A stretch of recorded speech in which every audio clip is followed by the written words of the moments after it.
What if I told you that the God of the Bible isn't a God at all? The God you think you know from the Old Testament is, in actuality, an entire pantheon of far older Sumerian gods. Gods called Anunnaki. Then the Elohim said, "Let us make man in our image, and after our own likeness." Genesis 1 verse 26. The impact of ancient Near Eastern cultures on biblical texts is an established area of study in biblical scholarship. There are notable similarities between biblical stories and the myths, legends, and literature of neighboring cultures, such as the Babylonians, Sumerians, and Assyrians.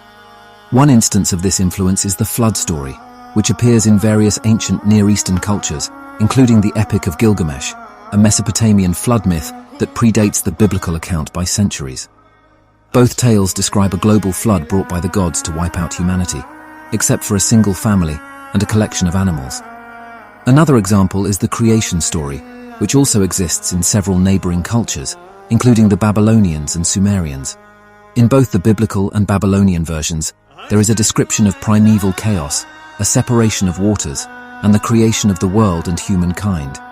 The Hebrew word Elohim is formed by adding the plural ending im to the singular noun Eloah, meaning gods. This name for God is the most frequently used in the Hebrew Old Testament.